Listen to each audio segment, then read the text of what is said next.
media, there are others with their lens and perspective discussing our existence, our experiences. And the speakers that I've heard online thus far, they've all had bright, insightful, quite frankly, brilliant discussions. Hmm. And on this network, based on what you're building, they're unfiltered.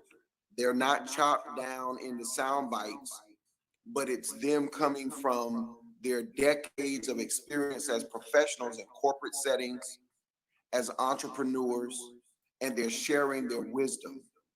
I said to one particular speaker, our brandologist, that it's Jay-Z's song where he says, "I'll give you $1 million worth of game for $9.99." And literally, this is a multi-million-dollar value that you're constructing and creating. And the years, as George Fraser talks about, the years of on-the-job training, the years of experiences we bring to the fore. Literally, I hear and see on this line multi-million-dollars of value being communicated, again, without a filter. And I think that's one of the things that people don't really understand, that it's without filter, and more importantly, it is the voices of the voiceless. Well, I think, as you like to always indicate, the businesses in our communities are cornerstone to our existence.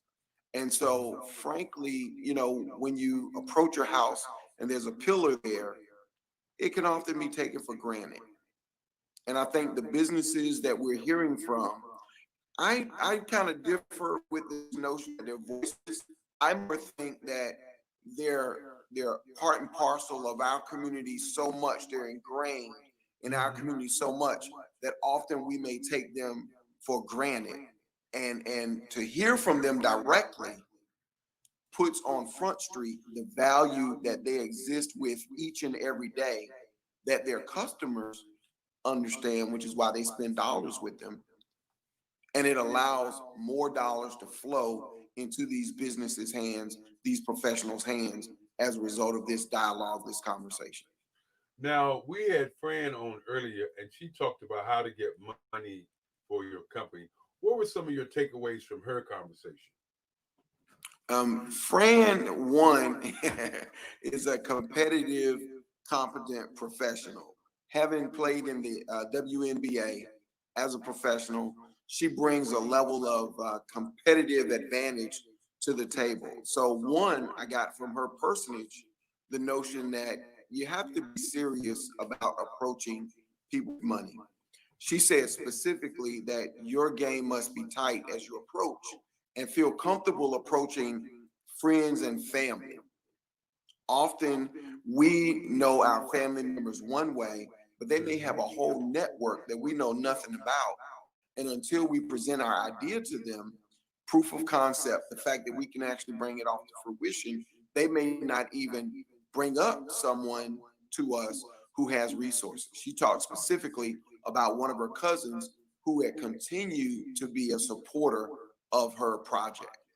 And then when we ask her the question about boards, because often when we think of nonprofits and corporates, we think of the boards and the level of access that boards have. She spoke to that. She said that someone like a Eric Kelly, his network is extensive. If he's on your board, that's a powerhouse that can bring other people to the table. But she also, again, emphasized this notion of working your own network, not being afraid to ask for the resources, and that the resources are, in fact, there. We're having a COVID pandemic. That doesn't mean money has stopped. Money That's is right. still circulating, seeking a place to park for it to give a return on investment. And she also talked about the notion of ensuring that you have a track record that speaks to the fact that you're going to be a good steward of the funds, a Well, good now, steward of the funds, that you can pay people back if it's in fact an investment based on your track record. she also talked about how we as Black people, when we're doing something that's similar, how we continually push back and not want to work with each other for fear that somebody's going to take their people, somebody's going to take their lunch. What did you take away from that? When I did an outro for her, I said to her, listening to her speak to the law of abundance, and she mentioned that there's more than enough at the table. There's more than opportunities, more than enough resources. And so a limited mindset, a scarcity mindset, is what that competitiveness comes out of. And frankly, Mr. Kelly, Dr. Kelly, we're introduced to that in elementary school. They have this game they have most children play.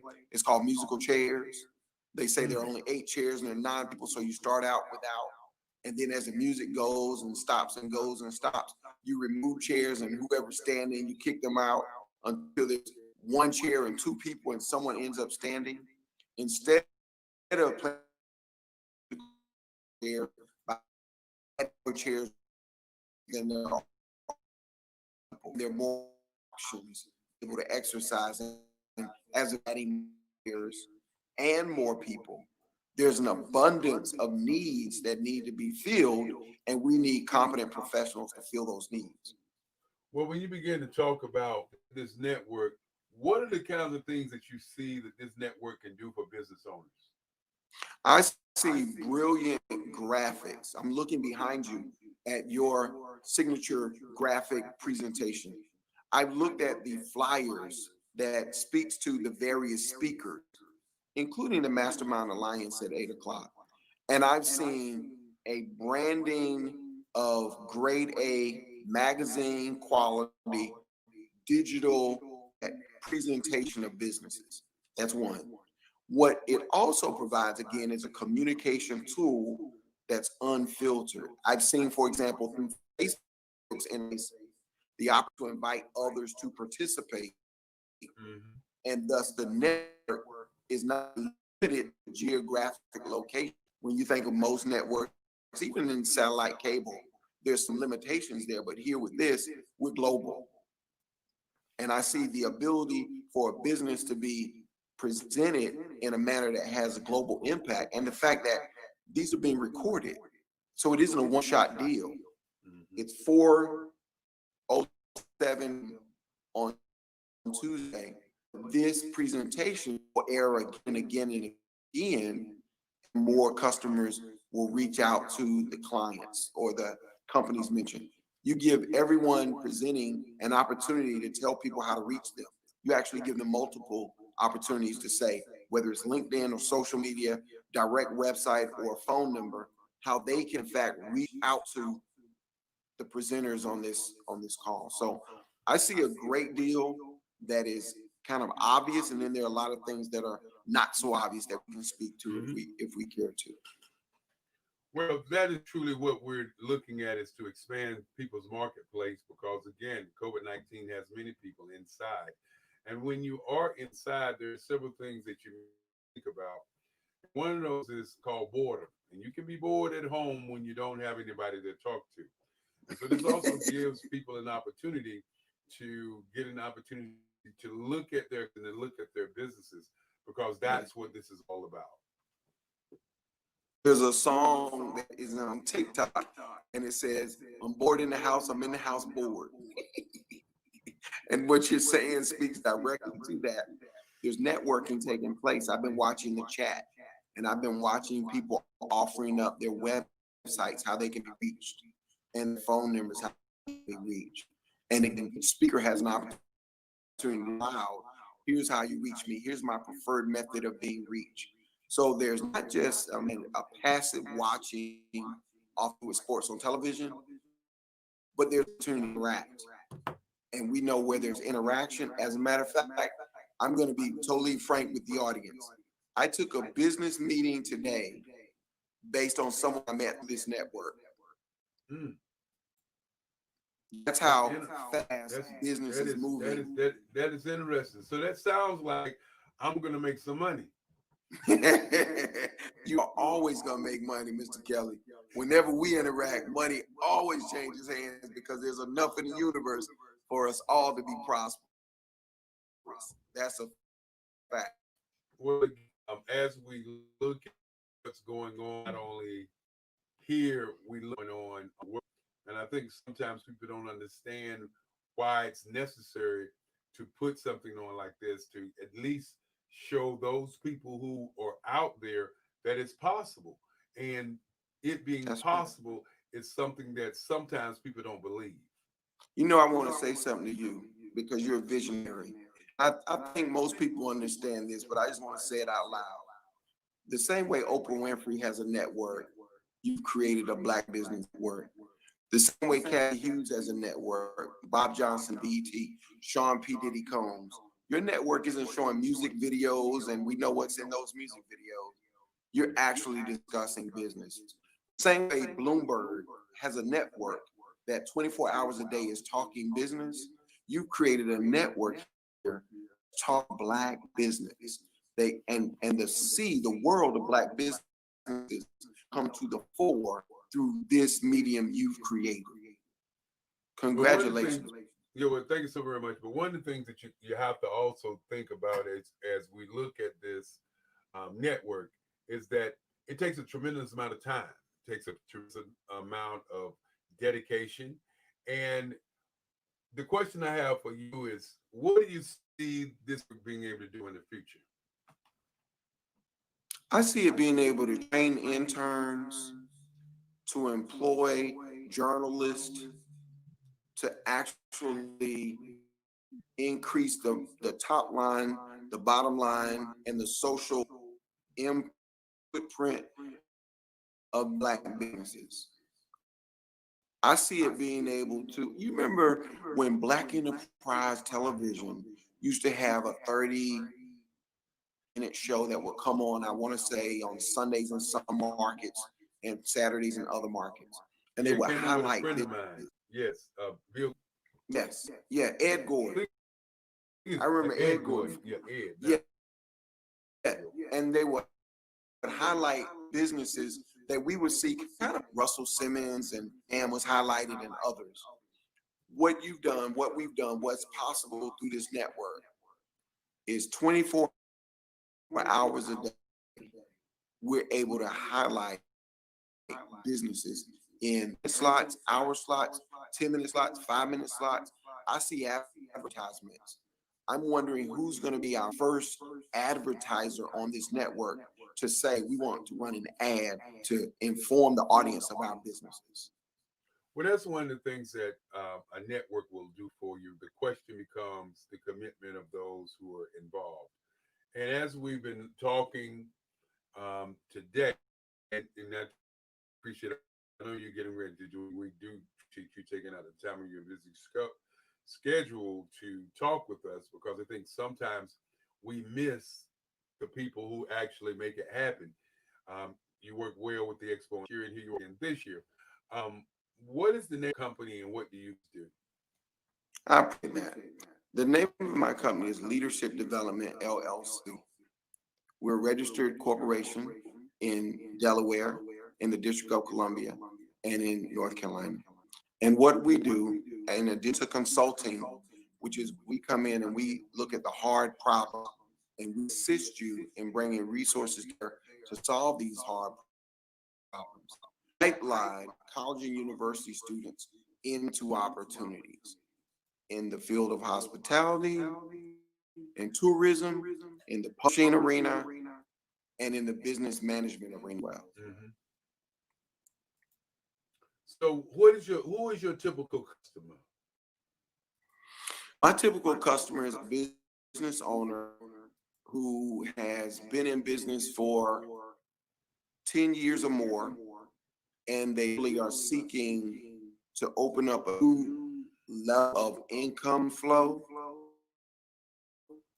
to find new customers and clients, to Mhm. adjust, adapt, overcome in an emerging, changing marketplace, to think strategically and with business intelligence on their competitors on ways to be nimble in the marketplace. So my customer has a business that's been operating at a particular profit level for 10 years or more, and they're seeking profitability. And so we discussions where we assess their assets. Who are you, your reputational equity, What are the offerings of your company to date?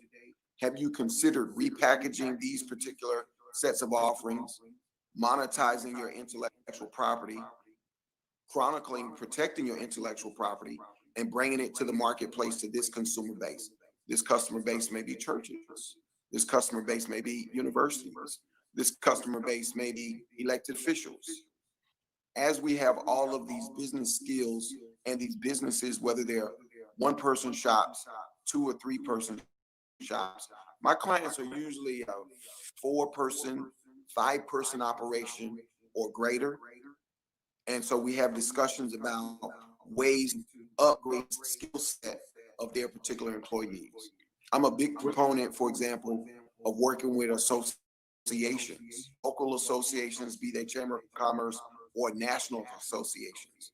And so we're able to plug them directly into a talent pool with people who, for the most part, been or are where they seek to bring their business to. Well, as we continue to move on, and I wanted to ask because I think a lot of times when people are working with folks, sometimes they don't ask you.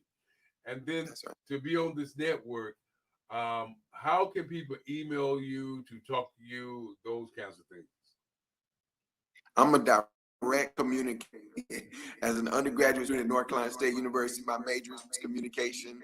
As I indicated, I was in direct sales, door to door, during a time when Mr. Joe Dudley was the president of the Direct Sellers Association of America, DSA.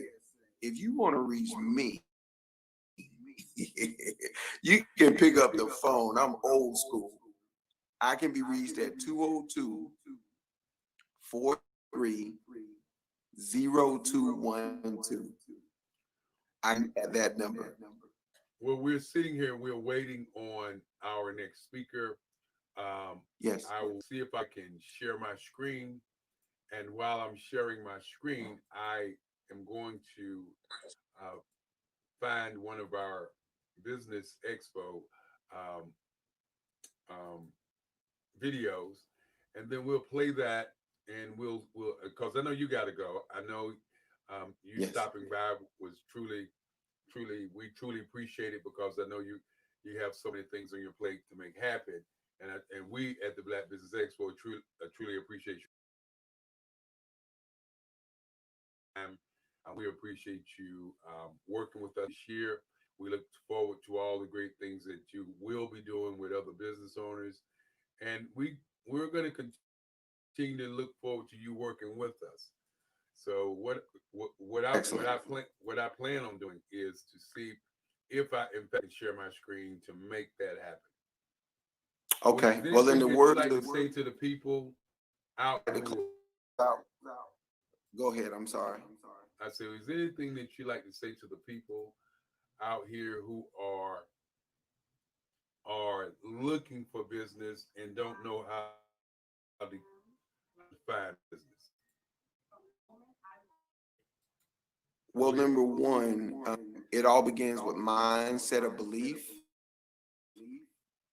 There are people for you who are prepared to do business with you because you service a need that they have, and they have needs. They have pain points, some people call them. They have points of opportunity, call them. They have needs. Number two, give me a ring. Let's sit down and have a strategic conversation. What business are you in? Who are your clients? How do you locate your clients? Let's discuss new methods to reach clients, as well as how to increase the spending of your current clients with you into the future. There Well, really are no limits. It's just a matter of how we change our point of view, our perspective, our lens, and begin to perceive that we have acres of diamonds in our own backyard. And I picked up a phrase from you, Mr. that we're swimming in rivers of opportunity. this is true. And again, I want to thank you for that. I share the screen, and we'll talk to you on the other side. And thank you so much for your time. Look forward to talking to you on tomorrow. Thank you. Look forward to it. Have a good evening. Mm-hmm. And looks like I can't. Let's try to share the screen again.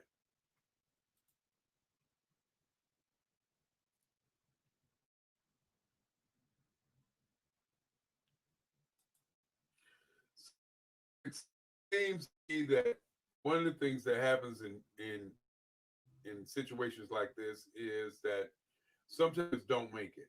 And it's easy to sit back and pretend like you do have a speaker and that speaker is not here. We put out the list, and the challenge for each one who listens to this today is to, think about when you give your word to do something. Think about the impact. And as I said to one speaker before who called me up and said that they would not be able to do it, I said, well, do you have a replacement?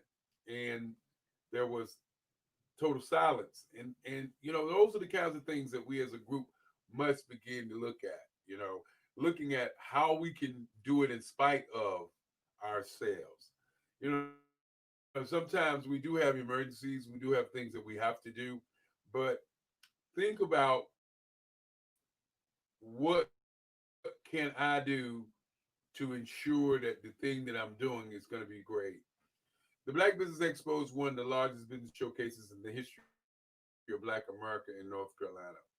And we don't apologize for that, because the one thing that we do is we raise scholarships for kids. Those scholarships are raised for kids in advertising, marketing, business administration, entrepreneurship, science, technology, and it gives students a chance to see a different window, to see something different that's going on.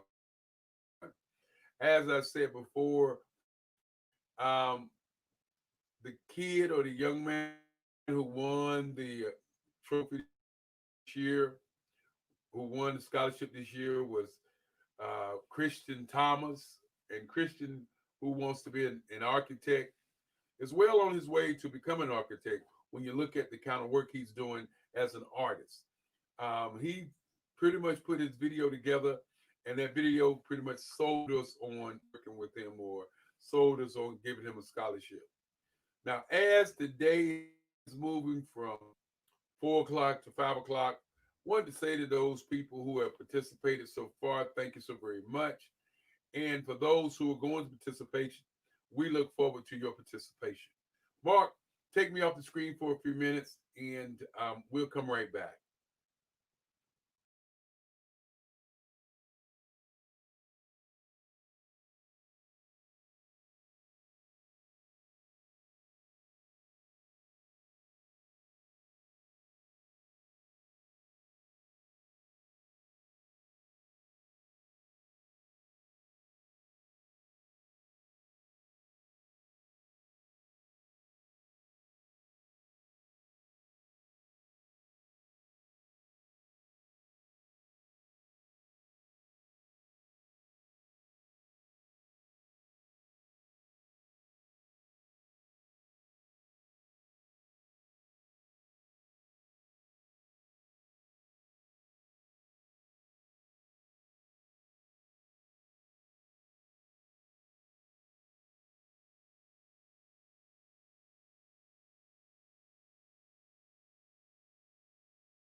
Good day, everyone, and welcome to the Black Business Expo Olympics. Today, the Black Business Expo would like to announce to everyone that we're going to do 7 days a week this year, a virtual show that will inform, will educate, inspire business owners from across the state of North Carolina. The first question that most people will ask is, how are you going to reach the state of North Carolina? How are you going to reach across the state?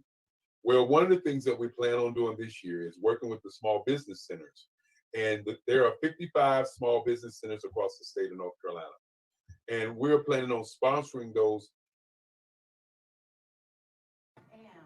And of course, there was a video that we had last month, and I wanted to share that with you for a second, but I thought of it, and it really starts to talk about all of the planning for the Black Business Expo.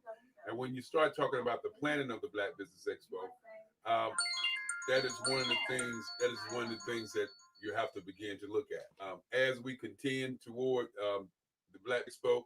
There's several things that we're able to do. And as I looked at my phone to, kind of see, all the calls that I'm getting. One of the things that I want to talk about at this time, let's talk about positive attitude. Let's talk about making it happen for you and your business. I'll be your speaker for this hour. Your speaker for the next 30 minutes. And what I want to talk about today is commitment. What is commitment and why is commitment so valuable? Well, talk about why you need to be committed. First of all, when you're starting on a new journey, on a new deal, or whether that's a new job, the question always is, are you committed to the job, or is the job committed to you? And so when you find that particular job that you want to do, or whether you create the job that you want to have, there's several things you must begin to look at. One, do you have the bandwidth to do it? Two, do you want to do it? I think a lot of times people get involved in doing businesses and get involved in working on jobs, and they really don't want the job, but they want what we call freedom. And the freedom, the color of freedom is green. And when you're looking for money first, you're always going to miss your mark. I remember my great grandfather used to say, you put the vision first and you will hit the mark every time. There will be times of trials, but most of the time people will come out of the woodworks because they will understand your vision. And why is your vision very important? Well, your vision is your why. The question becomes, why did so many people go and see Martin Luther King on that fateful day in Washington, D.C.? Well, a lot of people would say, well, they went because they wanted to see Martin Luther King, which would have been going to see the star of the show. But the real star of the show was justice, because 20% of those people were white folk. And then you had another 80% that were black people. So you got to look at, why did both factions come to the march? Well, they came to the march because of justice. And justice was the equalizer, because there were many people during that time who were great orators, who were talking about black rights, but the reason that so many people came was because of justice. And when you understand people coming for justice, then you understand why people are there. So as you look at what life is all about, you look at what commitment is all about, you gotta understand why people commit and why it's important to commit to your vision. Martin Luther King committed to his vision of justice. And when we begin to talk about a commitment, no one wants to talk about Philip Randolph, because Martin King Jr. was assassinated, and then the civil rights movement still went on for another 20 years. And who led the civil rights movement for those 20 years? It was A. Philip Randolph, who led the civil rights movement, and he did an outstanding job. But nobody talks about A. Philip Randolph. And so when you begin to talk about the commitment that you have to have to lead, You can't lead from behind. As a friend of mine used to say, you can't pump fake a man with no needs.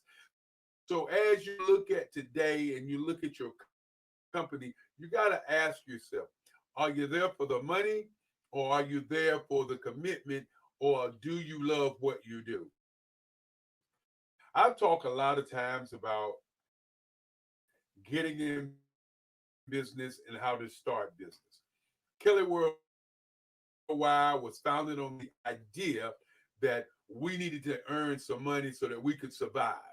And once I got into my company, I realized that while I enjoyed being in advertising, there still was another part of me that was not being fulfilled. And then that was the art side of me.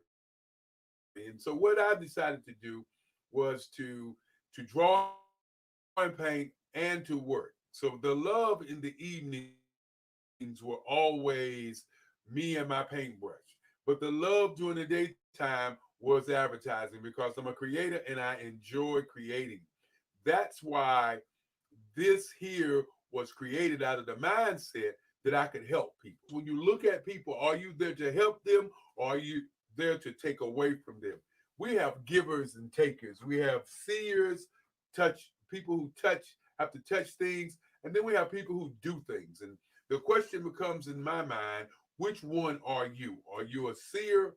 Are you somebody who has to touch it, or somebody who has to feel it, or are you somebody who does things? I would submit that I work very hard at being all the above because one, I must see it, and see it is like sight. When you have sight and you're able to see it, then you're able to do something with it. And then of course, feel it. I have to feel the motion. I have to feel the flow. I have to feel what you're doing so that I can truly serve. I cannot serve if I can't feel it and I can't feel the flow. And so as we get ready for another 30 minutes, I'm sure that Mark should have some of my art videos to show you. And we're going to go through those art videos and possibly go into the community matter videos so that people can see what we're talking about as we talk about the Black Business Expo. The screen is not what I want to see today. I thought we had a different screen so that you could see the intensity of what we're doing. And so what we're going to do right about now, we're going to take another break. But with that break, hopefully Mark has another video prepared to play. Whether he plays the one that he plays of Henry McCoy, or whether he plays one of Community Matters, we're looking for something that's going to give our audience something to look at. I know he recorded some of it on yesterday. We need to have something for the people to enjoy. And as we begin to talk about enjoyment, I do enjoy getting the opportunity to say everybody out there, be committed to your job or be committed to your vision, because only through commitment can you win. I was committed to Kelly Worldwide, and that commitment led me to the Black Business Expo, and that commitment led me here as we get prepared to do so many other things. And as we're going to go right now, we're going to go into another video, and it's going to be a video that we want to share with you. And that is not the video that I like to have, but we'll look at that one anyway, Mark. Thank you for playing it. I am Black business. And let's exit me from the screen. Until the time I sleep, Black business. Are you Black business? I am Black business. Do you support Black businesses? I support Black business because I am Black business. Black Business Expo, one of the largest business shows in the history of Black America in North Carolina. Sign up today at www.blackbusinessexpousa.com or call 919-380-9090. I am Black business. From the moment I wake until the time I sleep. I am Black business. I am Black business. I am Black business. Do you support Black businesses? I support Black business because I am Black business. Black Business Expo, one of the largest business showcases in the history of Black America in North Carolina. Sign up today at www.blackbusinessexpousa.com or call 919-3090-9090. I am Black business. From the moment I am Black business. Are you Black business? I am Black business. Do you support Black? I support Black business because I am Black business. Black Business Expo, one of the largest business showcases in the history of Black America in North Carolina. Sign up today at www.blackbusinessexpousa.com or call 919-380-9090. I am Black business. I Black business. From the moment I wake until the I am Black business. Are you Black business? I. Do you support Black businesses? I support Black business because I am Black business. Black Business Expo, one of the largest business showcases in the history of Black America in North Carolina. Sign up at www.blackbusinessexpousa.com or call 919-30 Black business. I am Black business. From the moment I wake until the time I sleep, I am Black business. Black. Are you Black business? I am Black business. Do you support Black businesses? I support Black business because I am Black business. Black Business Expo, one of the largest businesses in the history of Black America in North Carolina. Sign up today at www.blackbusinessexpousa.com or call 919-380-9090. I am Black business. Black Business Expo, one of the largest business showcases in the history of Black America in North Carolina. Sign up today at www.blackbusinessexpousa.com or call 919-380-9090. I am Black.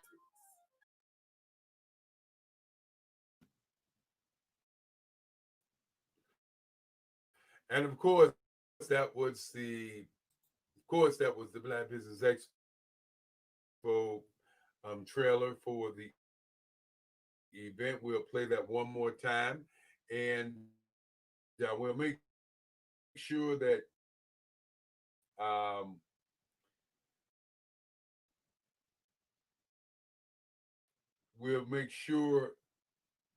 we do that in a few minutes. As I'm looking at the comments, and as I look at the comments, I got a comment that says Dr. Kelly, why did you do the Black Business Expo? Well, let's talk about that for a moment. Okay, it wasn't me. I was a young man at Hillside High School here in Durham, North Carolina, when all of a sudden 3 teachers pulled me over and said, "Hey, we need to talk to you." And so they took me into teachers' lounges. For those of you my age or better, you know, when you go into teachers' lounge, there's seems to be a problem. And so as I went into teachers' lounge, I was real confused. And they set me down and they said, "Well, Eric, you're not going to graduate." And what they didn't understand was that I had been retained in the fifth grade. I flunked the fifth grade. Yes, indeed. I tell people all the time that the C and D students run the world. And what I mean by that is, you know, the C and D students are the ones that are sitting around watching everything go by, and then they are able to create what they see other people need, seeing the other people's needs.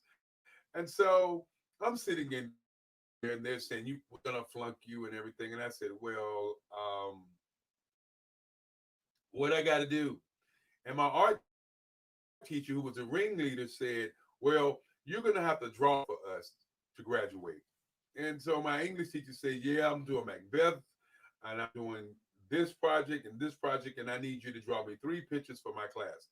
And then my history teacher, she said, "I'm doing Black History this year, and I need you to draw 3 pieces for my class." And then my art teacher says, "Well, this is the problem I have with you. You know, you play in the class, you laugh and joke, and then at the last day of the class, you'll walk in, you won't say anything to anybody, and you do the best piece in the entire school. And that's just not gonna cut it." And so I asked him, I said, "Well, am I gonna get extra credit?" And both all my teachers said to me, "Why are we gonna give you extra credit for something that you can do very well?" And so I went on this journey of looking at obstacles. And it's very critical that you understand when you have an obstacle in your life or in your business, you want to look at it and think. Early on, I talked about that the number one thing in America today is to think. And so I sat down and I thought about it, and I said, "Well, you know what I'm going to do? I'm still going to play in class. I'm still going to be jovial. But what I'm going to do is when I get home, before I go draw for these 3 teachers, and then I'm going to take my work and drop them off in the class, and then I'm going to go and have a good time the whole day." Because for me, education was the most wonderful time of my life. I enjoyed going to school. I wish I could have stayed in school because staying in school gave me some level of structure, something to expect, and some kind of anticipation. And I'm a guy of anticipation. And so after the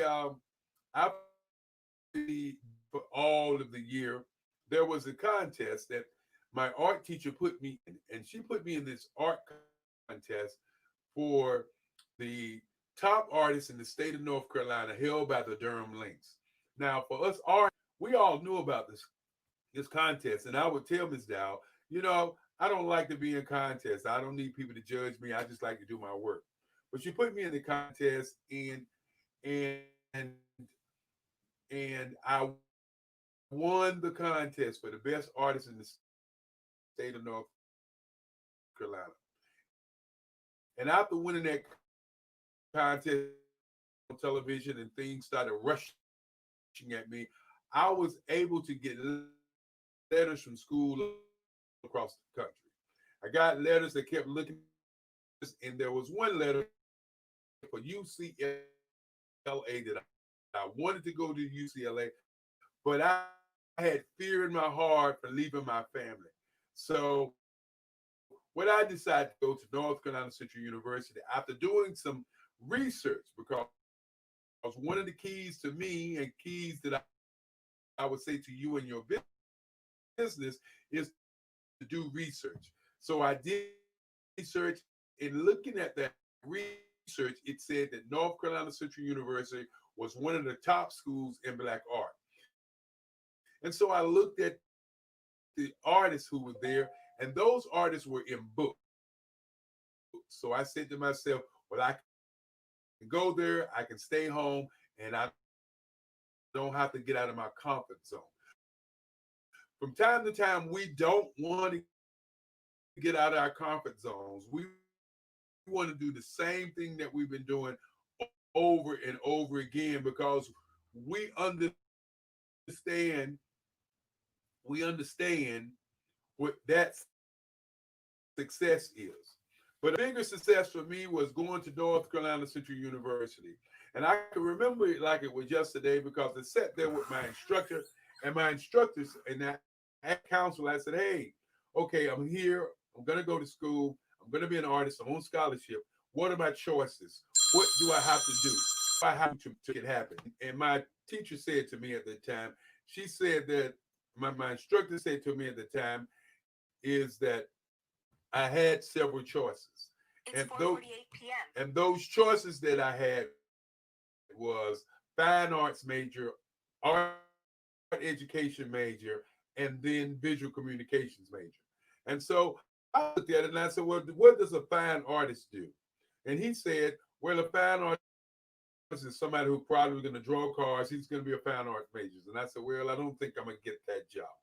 Then he said, well, if you be an art teacher, what you'll probably end up doing, you probably do about 6 to 8 months, and then 3 months you'll spend your time on another job, earning money.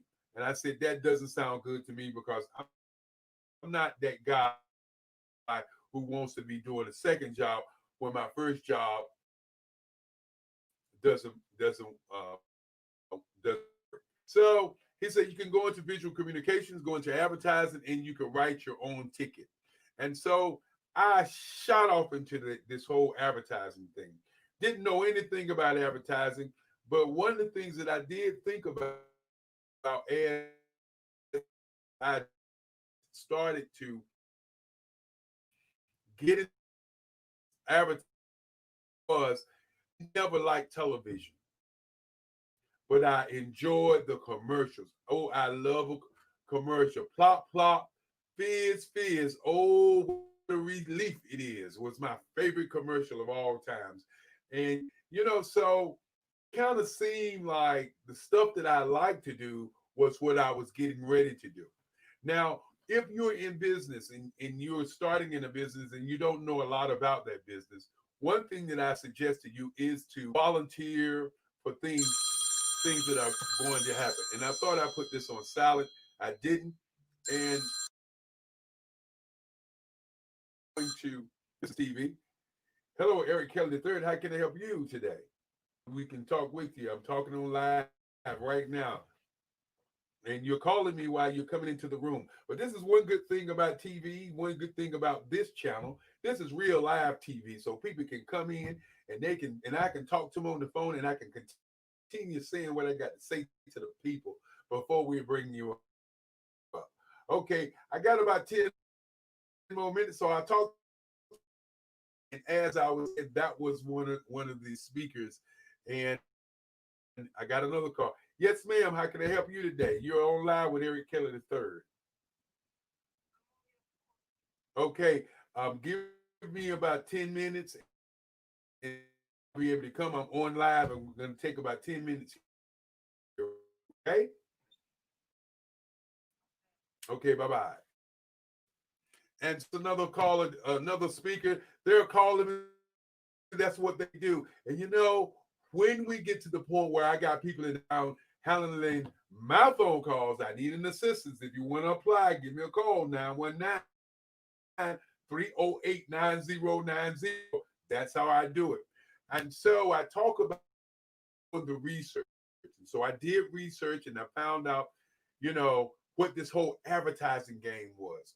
And I went to the library and I was reading BBDEO Worldwide.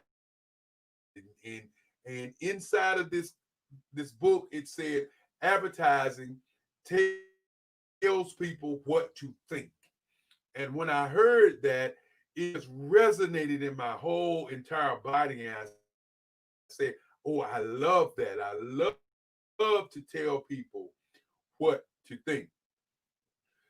As you think about that as a person, you got to ask yourself, are you the correct person to tell people what to think?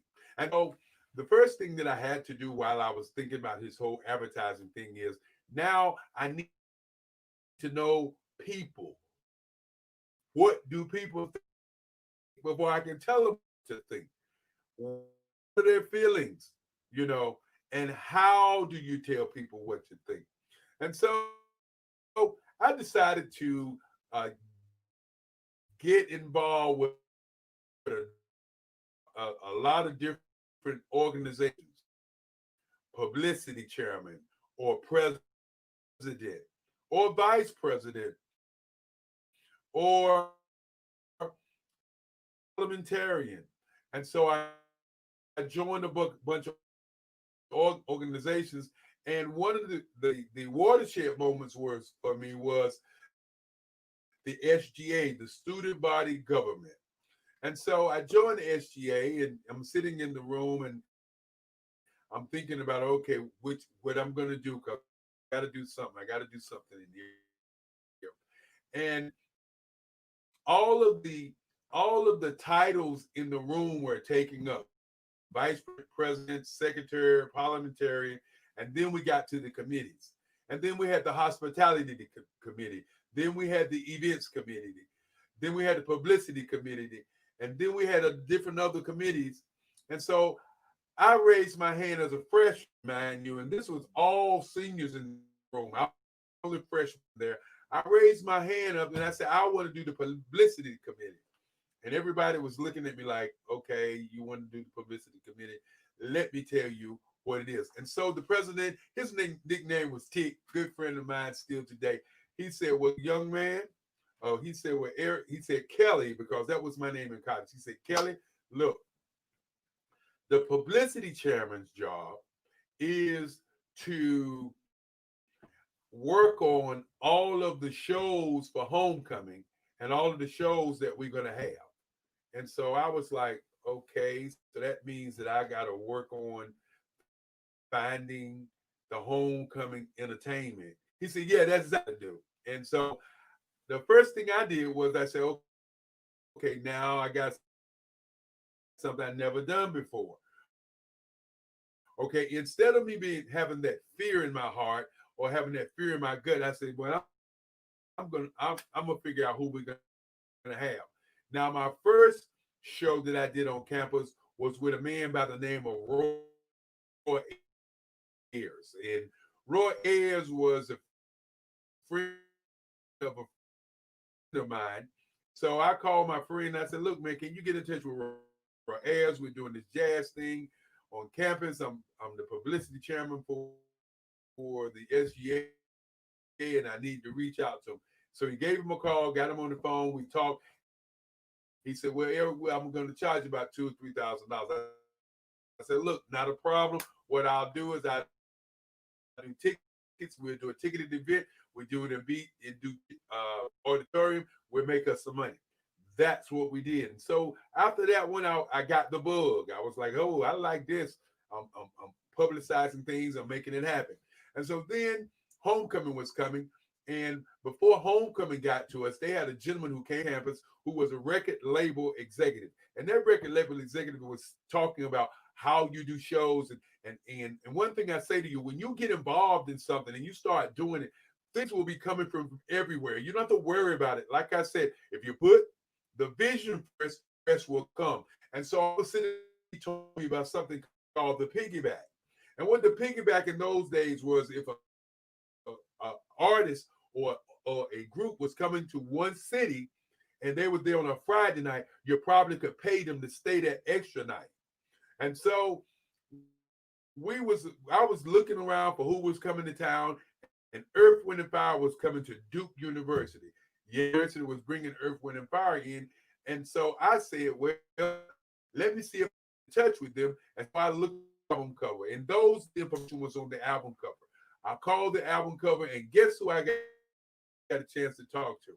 Got a chance to talk to their agent, the guy who was doing their choreography, who was doubling as an agent at that time. And I talked to him about getting Earth, Wind, and Fire to come to North University. And what happened was he said, yes, we can get him to come to the university, but it's going to be $20,000. And oh boy, here I go talking about $20,000, and I had never thousand time, you know. And so I said, well, look, I'll see what I can do. And so I went to Tick, and I said, Tick, get Earth Fire to come on the piggyback. You know, at B in Duke Auditorium, we got 4,000 seats, and if we charge $20 a piece, 2 times 4 made what? Only $8,000. So it looked to me to be an uphill battle. And then I thought about it. I said, well, we could get some sponsors. If we get some sponsors, some kids, some students, that'll cover the cost. And so I went to Mr. Whiten, who was the chancellor at the time, and I started talking to Mr. Whiten. I said, Mr. Whiten, I got we're gonna come. We need $1,000. I said, I'll call him back and see, can we do 10? Probably gonna need some sponsorship. Can we you think we can do something like that? He said, young man, I like your style. I like what you're saying, but we don't have any money. So I went back, I called the guy on the phone, and I said, look, it's a piggyback, man. They're gonna be in town anyway. Okay, why we can't do them for $10,000? And so he said, well, we can do it for $10,000. So I went back to Tick and I said, Tick, this is what we're gonna do. Okay, we're gonna do some sponsorships for the homecoming, and we're gonna get some money. And I said, I'll go out and talk to some business owner. And that's how my life as a corporate executive started, by me going out talking to some business owners. I talked to Coca-Cola right there on Roxbury Road, who gave us $4,000. I remember I talked to Durham Sporting Goods at the time, who gave us $2,000. Now that was $6,000 I had on sponsorships. That's not to mention the tickets. And so when we announced that the ticket thing was going to happen, people started buying tickets like wildfire. And I didn't understand it at the time because I didn't even know really who Earth, Wind, and Fire really, really, really was. I knew that I had Earth, Wind, and Fire albums. I know they was my favorite. But when I mean I didn't know who they really was, I didn't know that everybody out there loved Earth, Wind, and Fire. So here I am, a young man, you know, I'm getting tickets, and then I started doing the mom and pop sponsorships where I was getting $100 from this group, $100 from that group, $100 from that group, and so it's probably about $20,000 up in money before ticket sales. And Tick was asking me, "How are you raising all money?" And I said, well, just one thing that my great father used to say to me: a closed mouth don't get fed. I was asking questions and talking to people. And then when the ticket sales came in, we did a sellout, you know, and it was probably one of the biggest shows that I've ever done in my young career. As a matter of fact, from that moment on, I was the publicity chairman for 4 years at North Carolina Central University. I brought in Earth, Wind, and Fire. I brought in mass production. I brought in Mother's Finest. I brought in Blue Magic. I brought in the Temprees. I was bringing them in, but I was bringing in all of the groups that I wanted to see. I brought in the Spinners. I was bringing in groups, man. You know, I was having a ball. But one of the things I want to upon you, if you got a vision, if you follow that vision and you're committed, you can make it happen. And on that ride, while I was bringing people in, I was learning what advertising was. I was learning what promotions was. And so my promotion skills and my advertising skills were so high when I graduated from until I looked at, okay, how are you going to be successful with this since you don't have any money? And so I had an opportunity, a friend of mine who I was drawing and painting for when I was a young man, he was the general manager at Cargan Pontiac Mazda. His name was Ken Beckford. Ken asked me, would I come and work for him? I went and worked for him for 3 years. I made $150,000 for 3 years in a row. I walked in the room, I told him, I said, it's time to go. And that time I had become the sales manager out there at the dealership. And Bob Clark said, you can't leave. I said, I gotta go. And they said, what are you gonna do? I said, I'm gonna open up Kelly Worldwide, Kelly Advertising at the time. And that's what I did. That's a little short story about what I was doing and commitment. And now we're gonna bring on Michelle Keaton-Barrow Real, and talk to her. Hey, how you doing? Michelle, hey, Miss Kelly, how's it going? Dr. Kelly. Yeah, oh, I love it. I love it. The COVID-19 gave me an opportunity to do some great things, and that's one of the great things I have to do. I see you here. It looks like you're ready to go. We're going to go ahead and talk to you about what you're going to talk about. What are you going to talk about? First of all, tell us who you are and the kind of business you're in. My name is Michelle Keaton-Barrow, CEO of Reair Realty. We are a boutique firm. We do residential and commercial real estate, corporate in Raleigh, but we also have an office in Uptown Charlotte.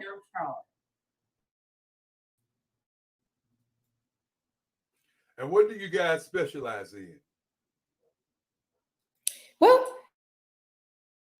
I mean, we've been in business for 30 years, so we can pretty much do it all. We have all platforms for first-time home buyers up to the $1 million home buyer. We take an apartment complex, office building, or mall. Well, when you look at your process and you look at what you do, can you give us an idea? Because there's so many people out there who say they're in real estate and they're real estate brokers, and you've been in it for quite some time. What is your process when you look at a new client to buy maybe a building or a new property?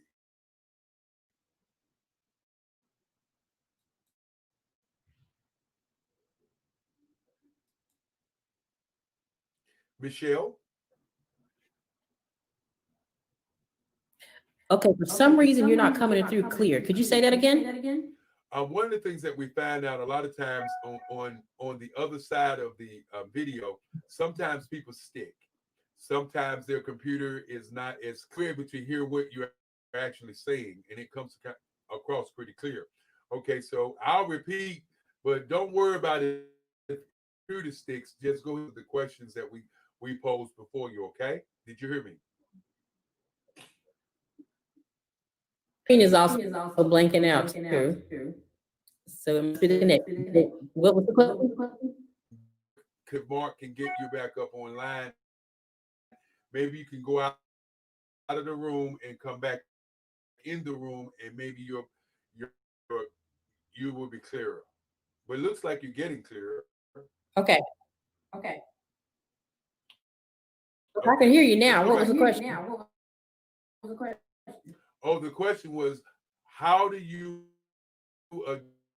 address new clients who are looking for a building or looking for new properties? Okay, if they're looking for a building as far as commercial property, first of all, I need to know what the capacity is for purchasing. So you need to make sure that you have contacted your financial institution and your accountant, because you're going to need to have all your records all your ducks in a row in order for you to be able to qualify.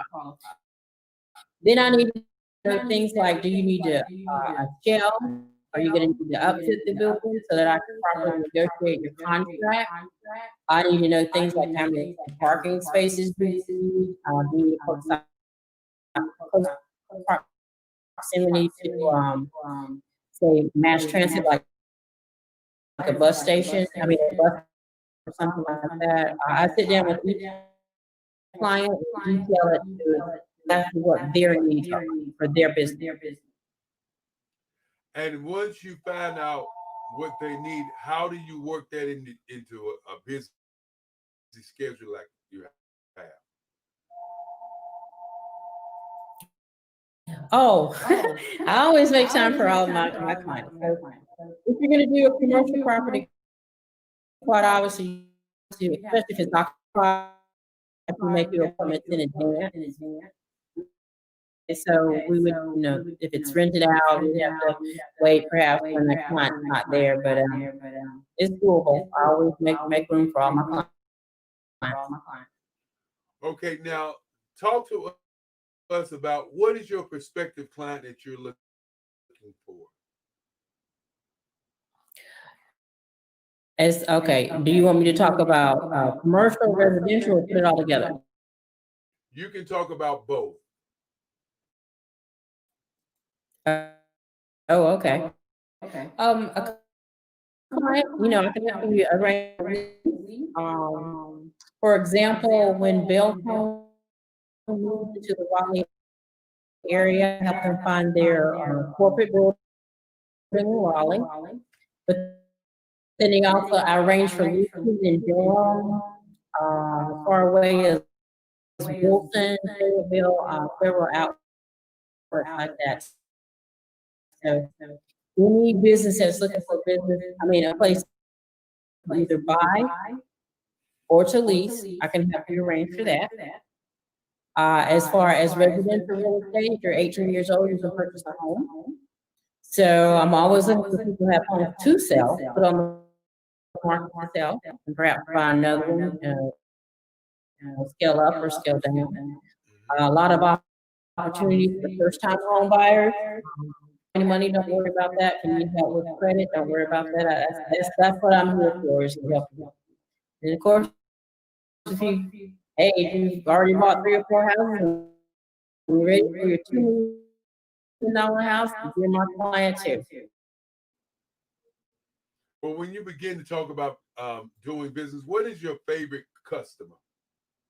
Oh, I love them all, but recently, I had a person I showed a house, and I hadn't had this happen in a while. The other thing, the mortgage went out in the rain. He was first time home buyer. And she had another realtor that she got rid of. The first realtor that I was the first house that I took her out to, and the look on her face, she turned around. She said, "I can't believe we found my dream home." And it first time home buyers, not $1 million house, but that touched the heart and my soul, and it reminded me why I like to say this. I love first time home buyers. And then another example today that another first time buyer, we did a construction home, did a walk with the builder, and she had built it around,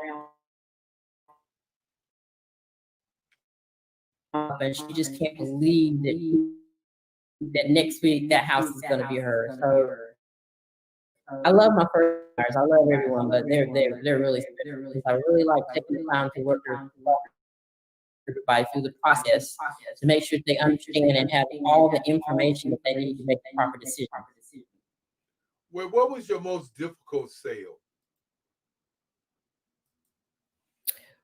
Woo. I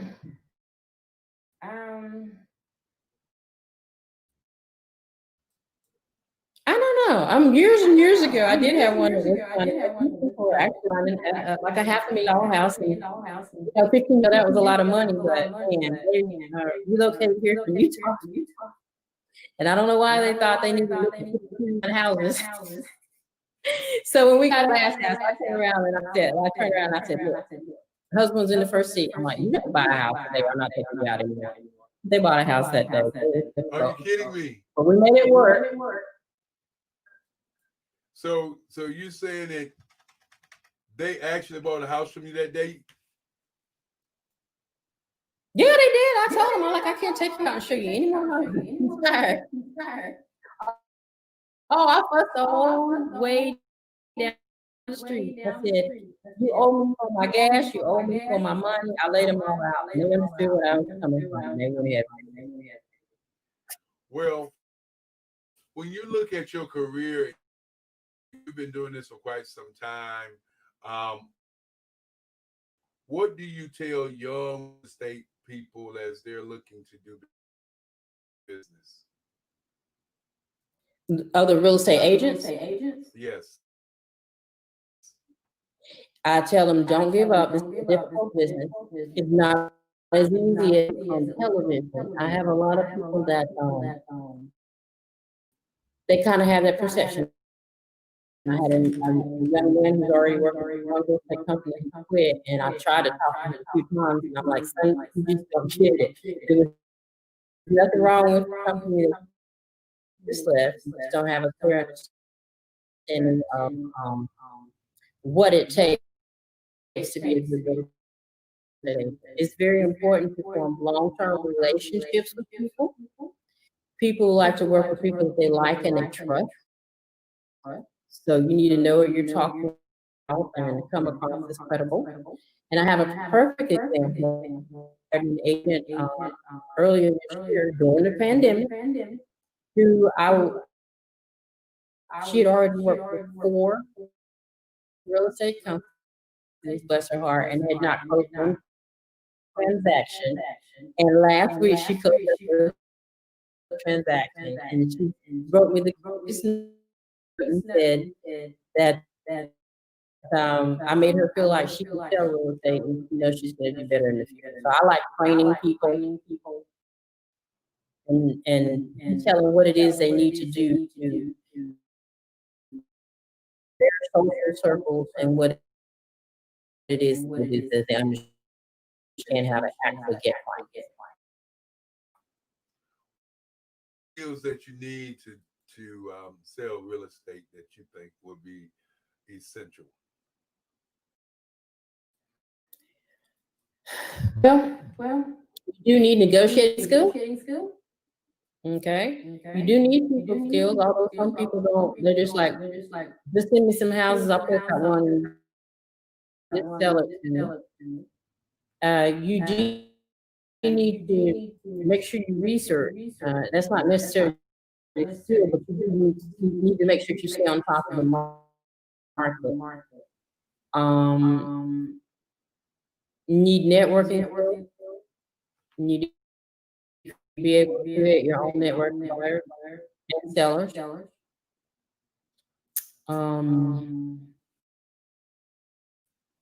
Social media skills. Because people cannot buy a house or have you sell their house if they don't know you exist. So with us having social media now, it's a good idea to get across to people that you don't know that way. So as you look at these skill sets, which one do you think is the best one? Because as you were talking, I didn't hear you say that you also need sales skills or you need listening skills. Okay, well, here's the thing. You cannot sell anyone a house they don't like. Everybody has a specific criteria. It doesn't matter. I can take you to 5 houses. That's not what you want. You're not going to buy it. Okay, so you have sales skills. What you're selling is yourself. The house has to sell it. Does that make sense? Of course. I mean, Okay. you're the expert. I'm just the guy that's asking the questions. That's all I'm Okay, and I'm just a woman answering. You have a project called The Boss Lady. What is that project all about? Oh, it's just about empowering, enlightening, and encouraging women. And men too, in any way, shape, or form that I can. And I'm in the process of working on a couple of books, so those will be out and about next year. But that's my whole thing, is a lot of people just call me boss ladies, so I came up with that branding. Mhm. So now, as you look at the future, and what are the kinds of things that you would like to see your company do in the future?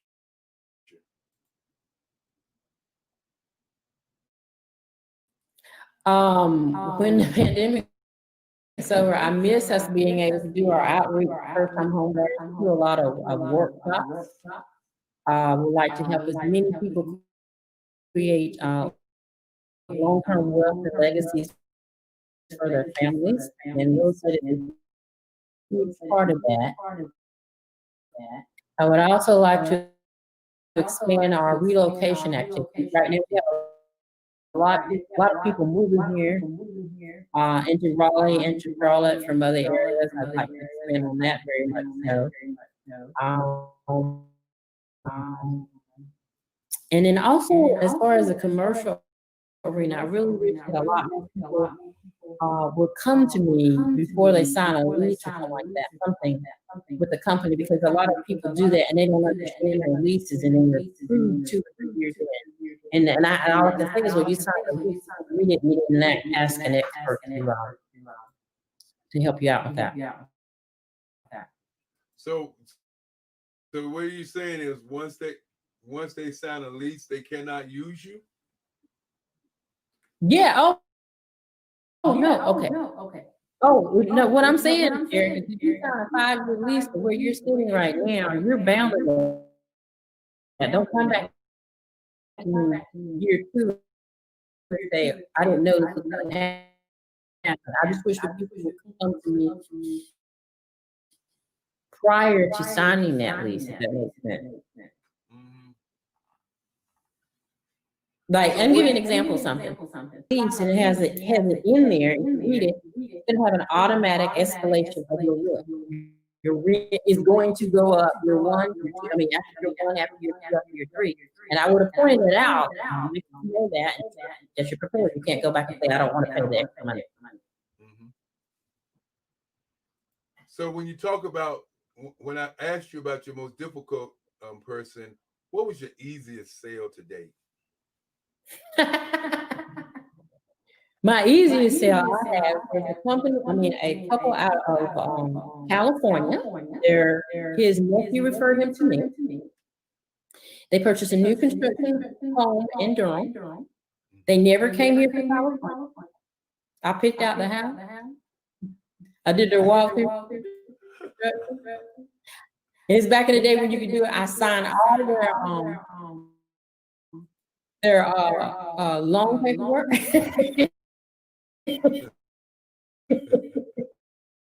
And I have, to this day, I have never seen those people. And that was a very large deal. So that was my blessing.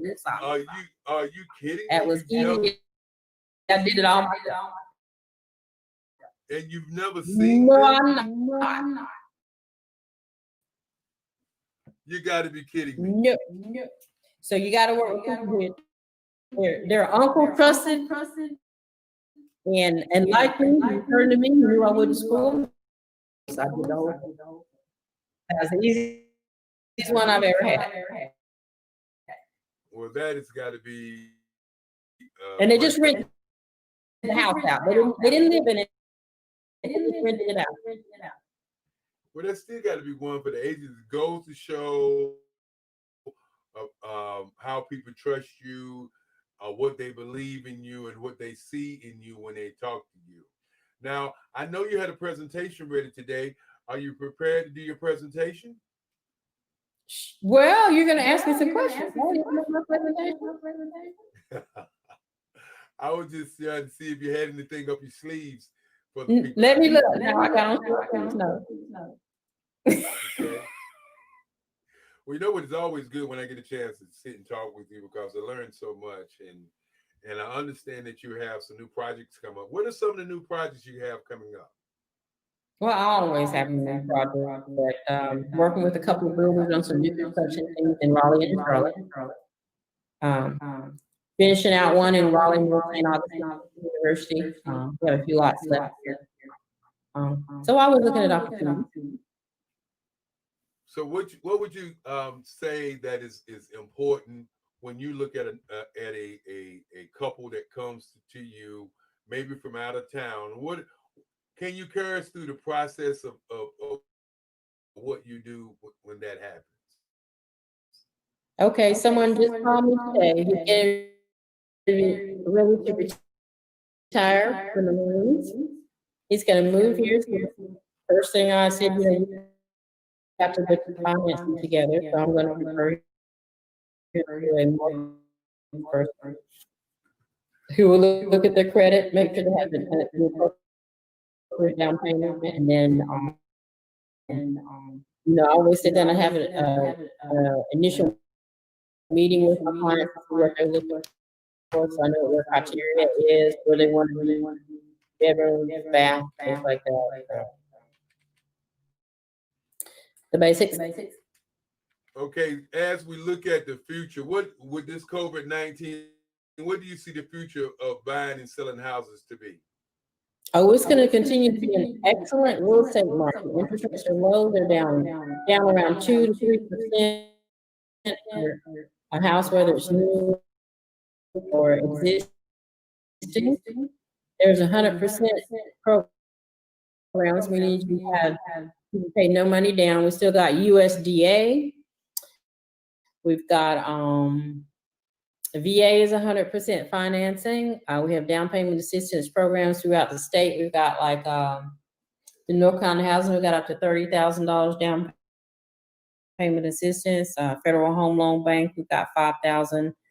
There's just a ton of things that I see happening during the pandemic. People are still buying. It is very much a seller's market. Houses are selling at record time rates. I mean, less than 5 days left and right.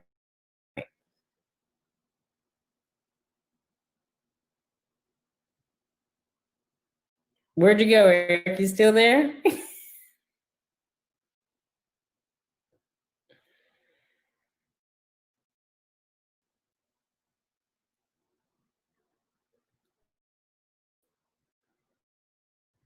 Okay, I guess they're disappearing. I guess you just want to talk. So, just to give you an idea, if you have a house on the market that you want to sell during the pandemic, that's okay.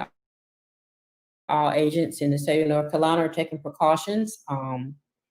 We wear gloves. We use hand sanitizer. All the agents are wearing masks and booties. We make sure we take care of the person's home. We don't want to go in and have it contaminated. We also take care of all of our buyers and make sure that they're very well taken care of. And I haven't stopped any. If anything, the real estate market has gotten much better, and I've been really, really busy during the pandemic. I see that continuing, most of all because of the low interest rates. And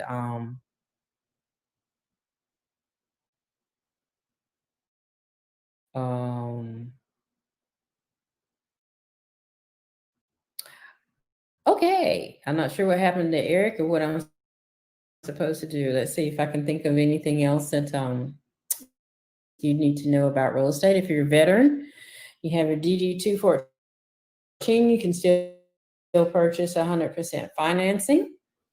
If you have ever in the past had a bankruptcy or a foreclosure, that is okay. After a certain time period, you can still buy. And actually, if you're in bankruptcy and the bankruptcy judge approves you to purchase a home, you can still do that. Let's see. What else was I gonna say? USDA, if you're looking in places outside the city limits, you still got 100% financing for that. Special financing for disabled veterans at a lower interest rate and lower down payment. and a different type of way of qualifying you for the home. So now you're back, Eric. Yes. I needed to do that call without being on screen, so I just popped out for a minute. Oh, you're okay. I just kept talking. Well, you did a good job. I heard you in the background. I was doing what I had to do. So as we look at where you're going now, what would you say to an aspiring real estate agent who's starting in the business now? If you're just getting started now, the first look at the paper, sit down, who do you know that will support you. And also in your endeavors. So people that will send business to you, that will allow you to put their house on the market. And the first thing I'll tell you, that everybody you think is going to help you is going to be the ones that are not. Make your list anyway. But the people that will help you, that perfect stranger, somebody that you don't know. Make sure you sit down and you learn all of the down payment assistance programs. I learned about new construction. Find out where all the new home subdivisions are. That's always a good start if you don't have anybody to work with in the area.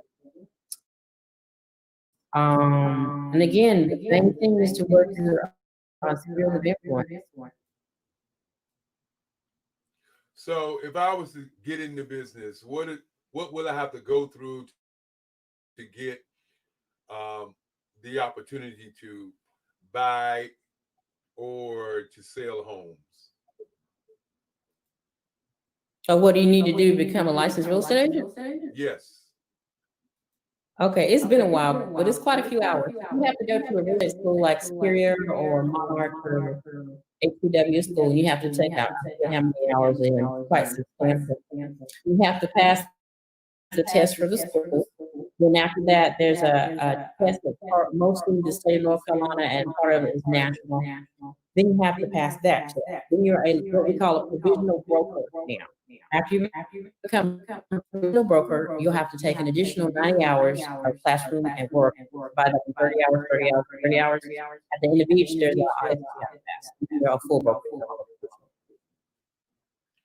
Well, so when you get your license and your provisional broker, you cannot start your own company. You have to come and work under somebody like me until you get those 90 hours done. So you saying I can't just go ahead and get my license and just run out and sell houses? No, not anymore. They tried that and it did not work. It backfired because everybody kept losing their license and they didn't know what to do. So no, you can't do that anymore. So how do you lose your license then? Well, not lose it. Oh, you do something wrong, you lose your license. We have a real estate commission that monitors everyone. And so what is the criteria losing your license? I'm kind of interested in that. Oh, look, I mean, no, there's 1,000 reasons. I mean, you can lose it permanently. One of the main reasons to get in trouble over money, of course. So a lot of have got rid of having trust accounts. I don't really have a trust account. Yeah, people co-mingling funds and stuff like that.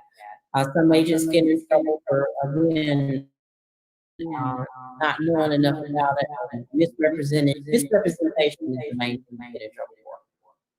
So, would you say this business, because you've been in it for over 30 years, what would you say is the key to your longevity in the business? Well, it's toughing out the hard times. So they will make it through the real estate tsunami. We've had a couple of days where real estate just tanked. A lot of people lost their jobs. I was able to do it because I had so many relationships with people that, I would call and say, hey, can you buy a small loan for them? And you have to keep up with the database. A lot of real estate agents sell a person a house and forget them. I have people I go to the grocery store and they're like, hey, Michelle, I got your Christmas card. I have people who posted online, hey, Michelle has been my agent and she has been mailing me every year for the past 5 years. I keep a database of all the people I do my best, all the people I care for the house to do, and I stay in contact. So you continue to call people on and off. Why do you do that? Well, it's good. So that, I mean, first of all, I like people. That's just who I am. And again, if you want referrals, people have to remember that you sell a house. And I learned that early on. You don't want to sell somebody a house and say, oh, I'm going to call them up 3 years later. And they're like, no, my sister bought a house, my brother bought a house. And they just said, I forgot about it. Okay, that is outstanding. When you start talking about that, so customer relationship is probably key for you and your success. Is that what you're saying? It is very much so. People just like that. Plus, I'm a people person. I like to stay in touch with people. That's awesome. So now, here's the big question: with your firm and your expansion into Charlotte and being into Raleigh-Durham area, how do you plan, or how do you see the future of Keaton Barrow Realty? Well, back in the day, I had as many as 40 or 50 agents at a time. I haven't had that many agents in a long time. And to be honest with you, it takes a lot of time to train an agent, but I decided that I don't want to use the earth and leave all my experience. I'm actually hiring agents. So I'm looking to hire more agents in the Raleigh-Durham area and more agents in the Charlotte area so that we continue to grow. So you plan on having how many agents? And if if agents out there are looking to get into this business, how can they reach you? I mean, I'm reachable. My cell phone's on everything. You can call the office 919-571-9973. Go to social media, any of our Facebook pages, Instagram. Just reach out to me. That's what the last few agents that I've had have done. We set up a meeting and talk. Do you think maybe you can do that slow enough so people can write it down? 919-571-9973. Or you can email me at Michelle, MICHELLE at KeatonBarrow.com. KeatonBarrow.com. I had to think about it. Michelle at KeatonBarrow.com. What is your email again so people can get there? Because I think that is critical. Okay, it's Michelle at KeatonBarrow.com. All right. Now, Michelle Keaton Barrow. Yes. When you look at the marketplace now, and we know we got the COVID-19 and people are not moving around, and you may be just like I am. I'm a guy who likes to move around. You're not a guy, but I'm a guy who likes to move around. But what do you see as the issues of the day with the COVID-19, selling homes, because now you have to disinfect? I don't know if you have to disinfect the house before you take somebody in, and when you leave, do you have to send somebody back there to do something in the house? What does that whole, I'd say, relationship look like? Okay, so Miss Dr. Kelly, when you went off and left me by myself, I went over all that, but I'll repeat it again. Well, I'd appreciate it because I want to know. Well, I'll say it again. So we have not stopped the show at all. Real estate agents have been essential. But you got to remember, even moving in and out of apartments, people's leases are up. So real estate agents have been essential the entire time. So yes, we don't one thing that's different is nobody gets in a car. Everybody has their own car. Okay, to the property. That's different. Everybody wears a mask. But isn't that piece right there really a difference maker for somebody showing a home? No, it's not, because I can't remember the last time I put anybody in my car anyway. Okay. But I thought I would put it out. Most people like to drive their own car. And so we wipe down I don't allow my car to touch anything, doorknobs, switches, nothing in the house. I open all the doors because we wear gloves, we wear booties on the whole nine yards. So everything's safe and sanitizer always everywhere. So as far as selling, we really have to stop at all. It's very much a seller's market. So what we're finding is houses are getting multiple offers. It's really interesting. Houses selling in 2 to 3 days. Okay, but does it make it easier to sell the home now, or is it harder? Because it's not hard. It's harder to find a home. Supply and demand. It's not that many homes on the market, so that's why we're going to offer. So business is great. I'm telling you, any real estate agent, their business is great. If you didn't hit a, as a matter of fact, it's better. Oh, okay. So that means that I can go get my license next week. No, you listen to everything I said. It's going to take you a lot longer than a week. I just wanted to kind of mess with you a little bit. I heard you everything that you said, and looking at your firm and looking at the things you've done. Are there any other projects you have in terms of nonprofits that you work with, or any other organizations that you represent that you like to talk about? Well, I'm on a couple of boards. I'm on the Wake County Community Foundation board. We're a nonprofit. What we do, we give funds to other nonprofits. So I like doing stuff like that. I'm on the board for a charter school, a charter school where our students are all either children of color or children who are English as a second language. And it's just elementary students, and I like that because a lot of the charter schools are different. But this is not. We're going to bust out and pick our kids up, and we go to the community to get the students to come to the school. Some of the other areas that I supported the links, 100 Black Women, the Gant Center in Charlotte, the Harvest Center in Charlotte. So, I'm a philanthropist at heart, so I try to help everybody I can when I can. And they're right, Kelly. Oh, without a doubt. Now you can definitely say that, because you do help me out all the time. I could disclose that, we've been working together for so long. I know. You call me up for work, and no matter what I'm doing.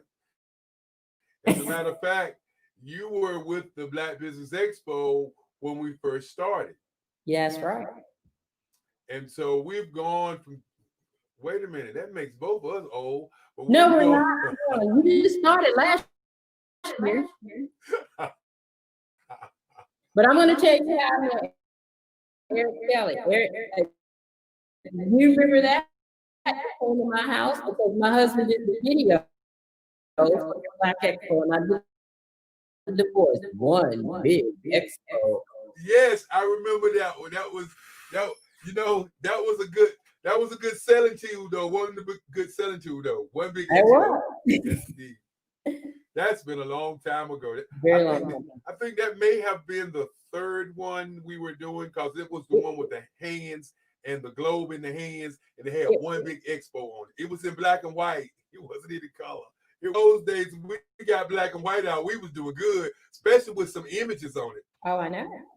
So as you look at the telephone and the smartphone and how kids are able to utilize the telephone to do so much business, have you pivoted to working with people and talking to people? Do you mean like now or what? I'm just talking about in general, since we're talking about the old days and how we used to print things out, how we used to do faxing and all those things, and now we're to a new technology age. do you do anything different? Oh, everything's totally different. So for instance, one of the reasons I hardly ever drive anybody in my car is that when I send somebody a house, they have a video, they have a picture of the interior of the house and everything. And so we usually just meet at the house. You know, it's not like you have to sit at the computer and look at me. You can go to realtor.com or to my website and pull up all the houses that are for sale in North Carolina and South Carolina and look at them. And then our contract is done. We don't write those with we do everything time. You know, people can sign on their phone. I mean, I'm negotiating contracts. I can be on the golf course, to the airport, and negotiate a contract on my phone. Oh, go ahead. Oh, And then especially with the younger people, that I always ask this way, what way do you want to communicate with me? Because some people just like to text, some people like to email. I have people that contact me on Facebook. It's just whatever. well, No that's, more. yeah, I don't know. that's got to be different. I see we got a message down here. It says, how important is real estate photographer? Do you in terms of being a part of your real estate team? How important is a real estate photographer? Okay, I do use a photographer to take interior and exterior pictures. I had them do long videos, like the video so very important. It's pretty cool because it's like it's what I just said. When people look up, they know exactly what it looks like before they get there now. And so that is definitely something that helps on the sales end, correct? Mm-hmm. So I got tons of questions, and I wanted to make sure that we at least covered what the young people need to do when they're coming into the business. The seasoned veteran generally knows what's going on. So when you look at these young agencies, and I'm sure there are a lot out there, what do you see to be some of their mistakes as a young agency? Okay. Here's the one thing is that younger people want it now. They want it done now, and real estate does not work like that. It's a very big decision for the home buyer or the home seller. And a lot of emotions are involved. And so people don't want to just, you short and say, do it now, make it now. Life doesn't work like that. That's thing number one.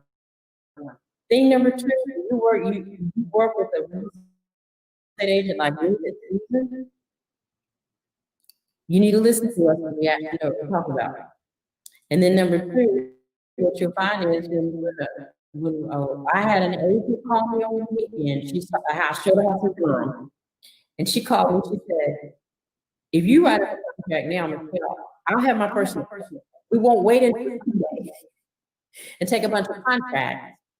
Because I know if you have somebody, they'll be able to ready, willing, able to buy, and it will buy because I trust you.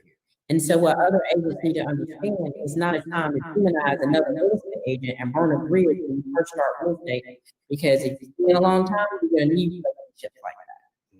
And like I had another young guy involved who wrote up my list and he made, I guess it was a compliment. It was really nice. So he was a little bit worried about his infection, and I was driving, I went there, I said, that's gonna be okay.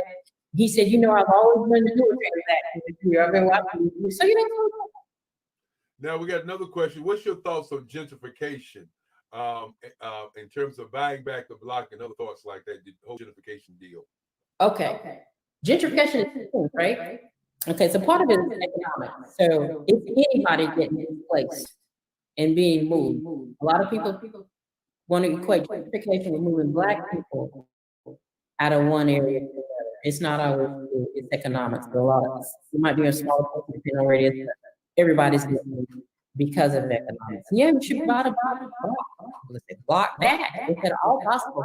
Because I'm gonna tell you right now, I have clients. Let me just take Durham as an example. I can have somebody who can buy the $300,000 house that's right there. There's three of them. You're if anybody wants to know, let me know. In North Carolina, and it's gentrified, yes, no, but there's no reason why a person of color can't stay in that home. So if you like I said, you look at it one of two ways. Some people just want to equate it to moving a color out, but it's economics because it doesn't mean. Because I've had places that say that are being gentrified. The person that I bring back, so somebody has to want to live in that community. But please, please, please, buy any lot you can is very important. And Well, stay. now, what are your takes on flipping houses? People who buy houses and they flip them. Do you do a lot of that kind of stuff? What has happened in the Alabama area, though, is what I call the wholesale price, the price that you buy it for in the first place before you fix it, is going up so high because everybody's doing it. And there's a lot of money floating around the area. So, like 2 years ago, you might have gotten a house for say $80,000. It's ridiculous. That house is $150,000 now, and you still got to put $50,000 into it. So those have made a change. What I suggest to people is, if you don't mind, go to the outlying areas if you really got the money to work with, especially long term or not. I'll give you, and you need to call me and say don't talk to me, but I'll give you 2 examples. So people forget about the rural areas. You still might could buy a house for $30,000 and not put money. And there's programs there through USDA for the first time buyer to buy that program. To buy that. Okay. So don't get stuck on buying it. I'm taking somebody to flip it. So just change the way you look at them, because otherwise everybody's fighting for that same property. If you were going to do a commercial about Keatonburg Realty and you had about that commercial, what would you say? Good Lord, I'm not going to talk 5 minutes. It's a very long commercial. And everybody's attention is for 2 minutes, Eric. So what would you? But I would just make sure that I would come across in that commercial, in that with everybody trusting me, and we know that I know what I'm going to do, and I'm going to do what I do. So it's very important for your integrity to be first and foremost in terms of buying and selling houses. As you said, trust was very important. It's most important. So where do we go from here, Michelle? You're going to get new agents. You're still in Raleigh. You're going to expand. Where do you plan on going from here? What is your I would say your plans? Well, I mean, that's continue to go in Raleigh, continue to grow my office in Charlotte. I am licensed in one of my other agencies licensed in South Carolina. So that's something I may consider. And to grow my relocation network of people moving into it. Well, it sounds like you got a lot of things on your plate. You know, as we continue to talk to business owners from across the world and the plethora of business owners who have been on, I must say this is the only one we've done with the interview segment. I've enjoyed it. I hope that you've enjoyed it. Is there anything that you like to say to people out there that will leave an impact on their lives as they're buying and selling homes? Remember that real estate should always be part of your legacy, part of your investment portfolio. And my family is a wonderful example. We have always owned our real estate. Both grandparents on both sides. We've never rented. None of our family. So it's very, very temporary. But that's the way you can get inheritance for your family for generations to come. And that's what some others do.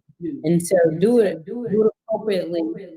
And if you pull your money out, just come pull it out and spend it. Do something else with it. Buy some additional real estate, invest in the stock markets, or create a legacy. That's what we are. This is your legacy creator.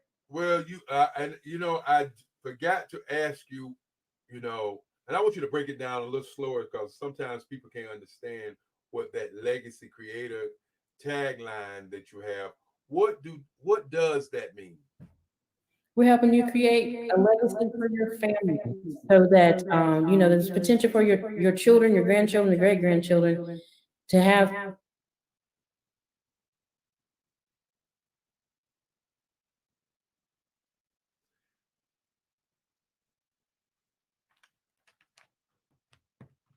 pass that on. I think I put that a little bit. Did you hear that? No, we didn't hear anything you said that time. Oh, okay, I didn't see. Okay, so so I forgot what I said. Oh, but I've had some clients that have sold in their personal homes, their commercial property, rental property, And as much as I've got gray hair, honestly. So I love it. I'm helping people create generational wealth. Very important. Okay, so as we look at as we talked about COVID-19, we talked about your future. We really didn't want to talk about your past because this is a show going forward. What are some of the tools that you're using now to help you sell homes? Social media, but I've also gone old school and I'll do a lot of mailings to people. That's it. And the phone. I call people, text people, hey, how you doing? And they appreciate it. So basically the same thing I've always been doing. Okay, that is awesome. Any statements you like to leave us with before we get out of here? We got about 20 minutes. 20 minutes? You told me this is going to be 40 minutes here. We do not have 20 more minutes. You know what? This is live. I know this is live. That's why I'm letting everybody know what you told me. What are you trying to say? That for 40 minutes. If you're done your 40 minutes, what we can do is get you to answer the last question. Okay, what's the last question? That took 5 minutes. I forgot. What was that? My question was, okay. We've talked about what's going on with real estate. We've talked about where where your future is, and I said, is there anything that you like to say to people who may look at you as a relevant or a real estate agent? You can trust me, and I know what I'm talking about. Plain and simple. I do real estate once a week. I have other agents. I tell them, if you can't find your broker, your business is going to call you. I don't want to make them make that. Well, I just wanted to make sure that we asked you that question because a lot of times when we're talking to people, we don't ask that question. Okay. And as we get ready to get out of here, looks like I got a couple of messages live and all that good stuff. We're gonna play a video. We're gonna play a video of my art, 15 minutes, and then we'll look forward to seeing you later on. And thank you so very much for being on the show. I truly have enjoyed every minute of it, and I look forward to the great things that you continually do. I'm looking forward to see what you do, Kelly. Thanks a lot of Keatonborough Realty, an outstanding agency that does great work not only in Durham, Raleigh, but also in Charlotte. And she's going to be expanding into a neighborhood near you. If you need somebody in real estate, that she knows what she's doing, and you can trust her.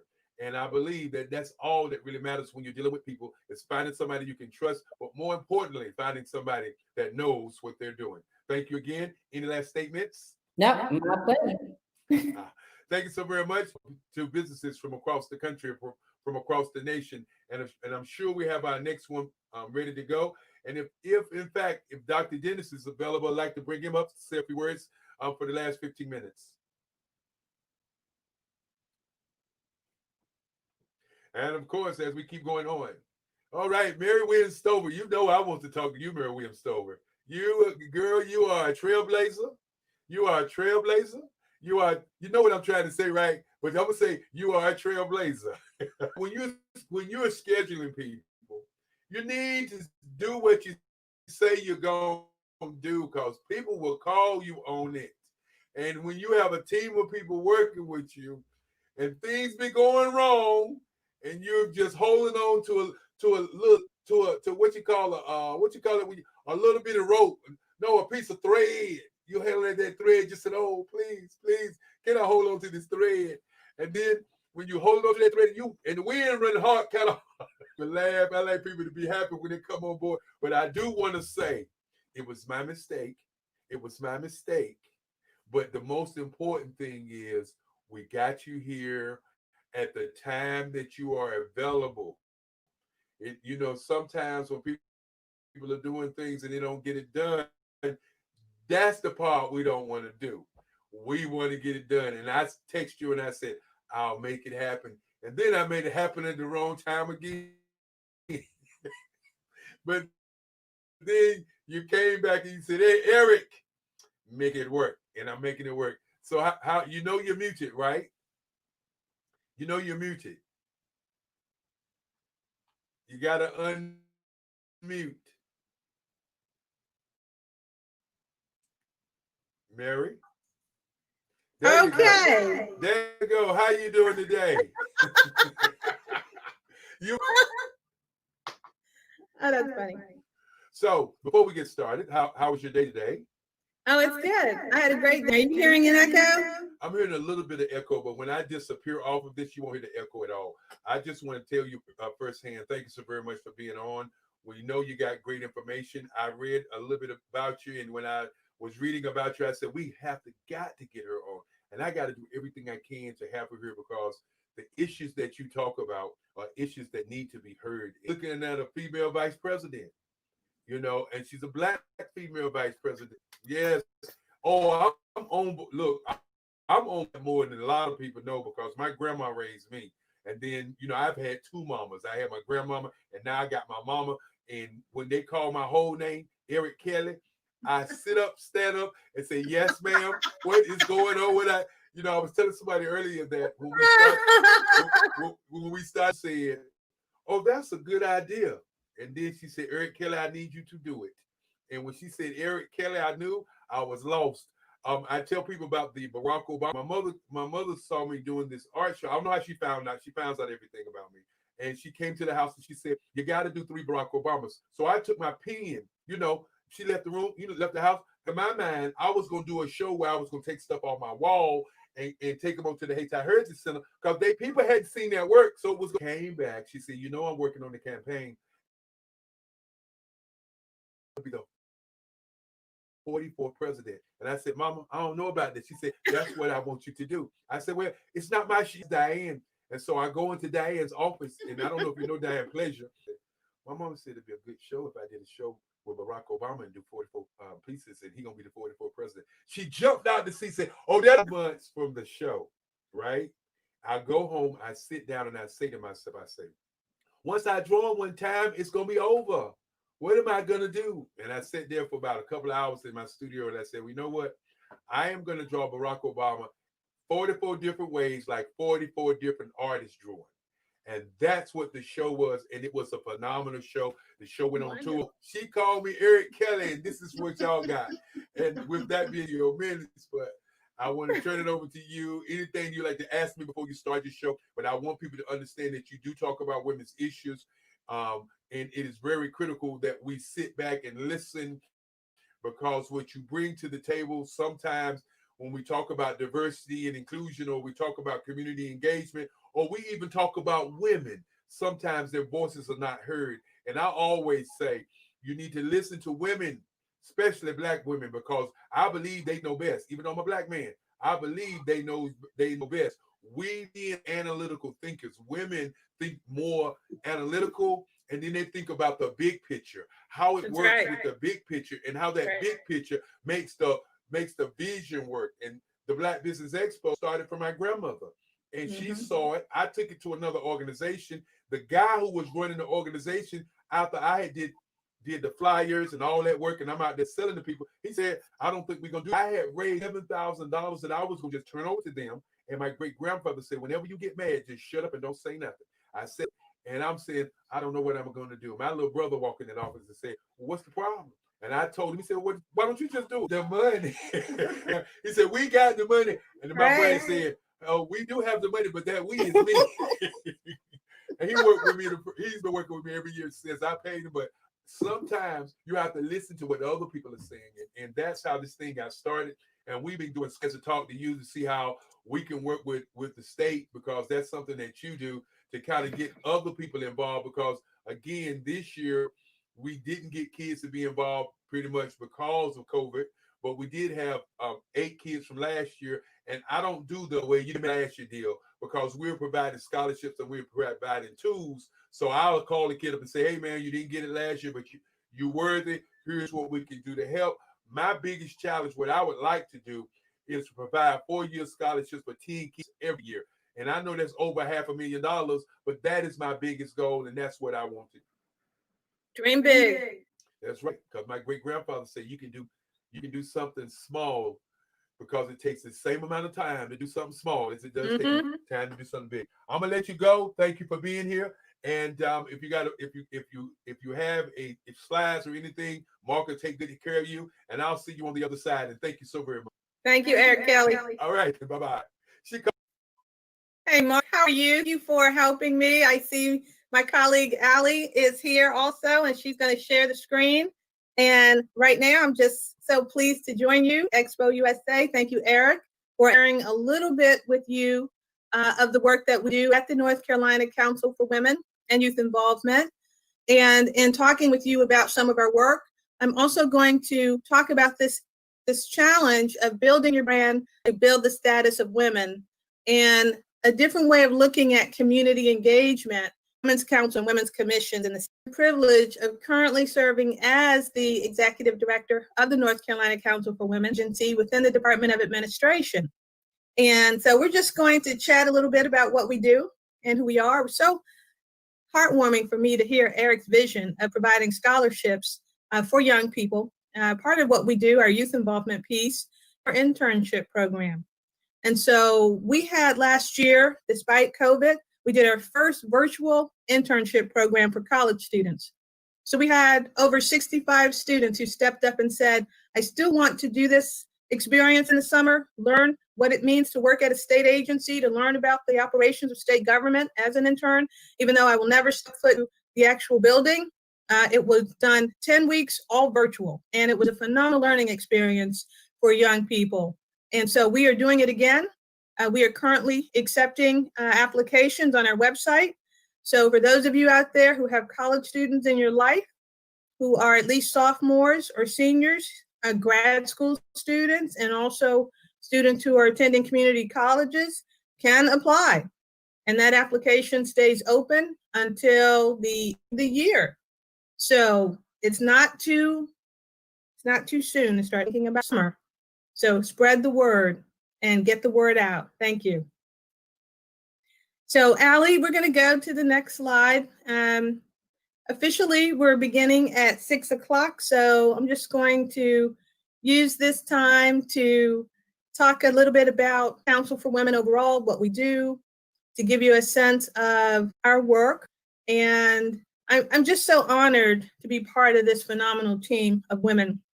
Our mission is to advise the governor of North Carolina, state agencies, and the North Carolina General Assembly about issues impacting North Carolina is the best place for women and youth to thrive and succeed. And so we do that by administering a number of programs. We've been in existence for over 50 years as a part of state government.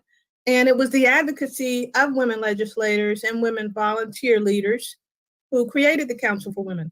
And so part of what we have done is to continue to advocate for women and youth, to identify issues that are unique to women and youth, women primarily, and to make resources available to the public and decision makers with regard to specific recommendations to improve the lives of women across our state. We also administer grants, state grants, to domestic violence and sexual assault service agencies and providers that are helping families and youth and survivors every day. And in all 100 counties, there are programs operating that receive both state and federal funds. And we have the honor and privilege of working with those programs. Even though this is November, we're just coming off of domestic violence awareness occurred in October. And so we have some phenomenal programs right here in the Triangle. Durham Crisis Response Center is one of our partner agencies here, as well as Interact. And so we have the honor of working with those programs as well as programs that build awareness about human trafficking of youth and women, and also men, actually. And so when you think about the North Carolina Council for Women and Youth Involvement, those of you who've never heard of us before, I hope now you have a little bit of insight into who we are and what we do. And I encourage you to visit our website after the presentation so that you'll have an opportunity to learn more. We are guided by an advisory board. Members of the board are women from all over the state. There are 20 women who are appointed by Governor Cooper. And so they serve 2-year terms. And they represent women who bring a variety of expertise to us. Part of what they do is they help to lead our work around the status of women reports. So we're going to talk a little bit about the reports today. We've been issuing these reports annually for the past 3 years. We have first the Status of Women Employment and Earnings Report, and we also then last year issued the Status of Women Health and Wellness Report. And then this year we issued the Status of Women Political Participation Report. Very timely, right? And so we have presentations on our website, and we can chat with your organization if you're interested in knowing more about those. And again, we're going to talk a little bit about the highlights of those, at least the most recent report, Employment and Earnings, because it relates directly to this topic. You build your brand and your relationship by also building your community. And one way to do that is by serving on a state board or a nonprofit board. Next slide, Allie. I want you to hear from Secretary Sanders, who leads the Department of Administration, and she's going to give you some highlights from our Status of Women Employment and Earnings Report right now.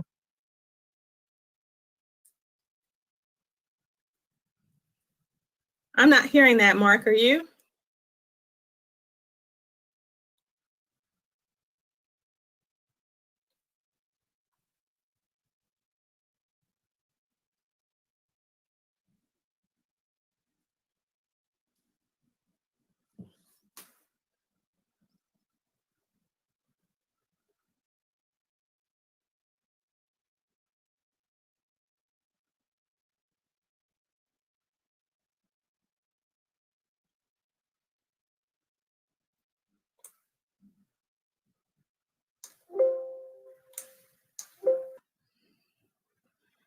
Allie, the sound is on mute. We're going to need to start this over again if we can figure out how to get it off of mute, because it's just so fun to hear it.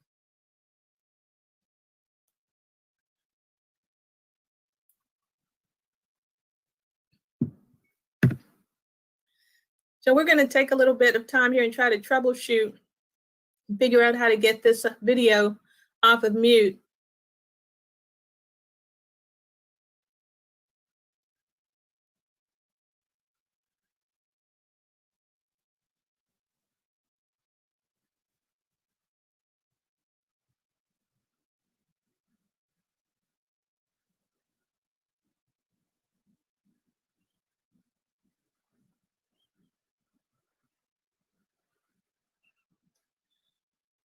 Well, what we can do is we can move forward, and I'll just share out loud what Secretary Sanders is saying. We can try that.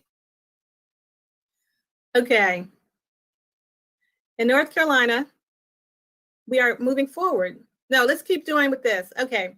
So in North Carolina, women are 51% of the population. We are the majority. Value is overshadowed and marginalized. From Manteo to Cherokee counties, women are our unsung heroes.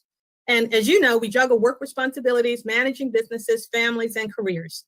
And this is Michelle Sanders, who is Secretary of the Department of Administration. And she's talking about the fact that women are the fabric of our community. So, and that's somebody you might know. And so women's issues are everyone's issues. And so we're talking here about the fact that all of our responsibilities.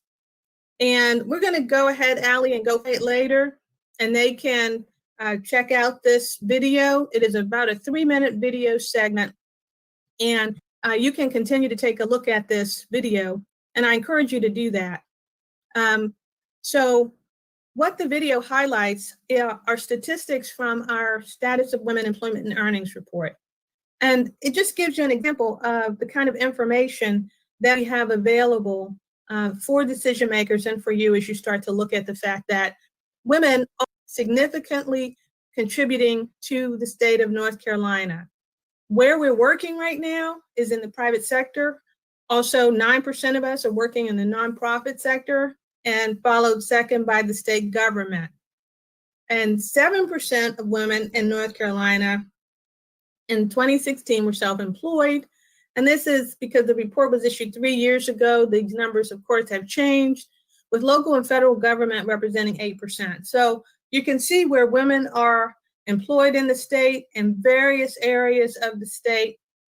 And so when we look at women business owners, we also see that women are engaged as business owners in a variety of sectors, from healthcare and social services, representing about 14% of all business type services, representing the next largest segment of women-owned businesses. And then particularly when we look at, not see a large percentage of these women are engaged in managerial and professional careers, with retail trade being the last. 51% of the population. We are also employed in various sectors across our state. And as business owners, women are represented in just about every segment in our state. Next slide, Allie. And of course, this should not be new to anyone who's looking at the data. There is an earning wage gap at states. When we look at Black women's earning wage gap, we see that Black women are earning $1,000 earned annually by Asian Pacific and white women. Men are earning twice as much annually. And that Hispanic women are earning an average of $24,000 to $25,000. So women of color across the board are experiencing a wage gap, which means we have to do better as a state, but also we need to understand that's one of the reasons why women are owning their own businesses and deciding to be the captain of their own income and purse, right? Women are to be without paid employees, right? And then one of the other issues that we know the data is telling us that women face is that the annual payroll for men-owned businesses is 5 times more than that of women-owned businesses. And so it's a resource issue, it's a pay gap issue for women who are in the workplace. And then when we talk about the impact there, we can see that there is a lot of room for improvement in terms of women of color business owners and women of color in the workplace in North Carolina. This is just an example of the kind of data. This report was made available by the Council for Women Advisory Board, who had the foresight to continue to commission this work because it's important to get this information out to the public. Next slide, please. One of the things that the reports do is include recommendations for change, right? Not enough to identify challenges. And so some of the recommendations that you see in the Status of Women Employment and Earnings report, women are 51% of the population. We see that there are a large percentage of women who are in the workforce, but we know that women need support services in order to remain vibrant and contributing in the workplace, such as paid family leave, such as paid sick leave. If you're working in a retail job, for the most part, unless you're in a professional or management position, you do not get paid for sick leave. So you show up.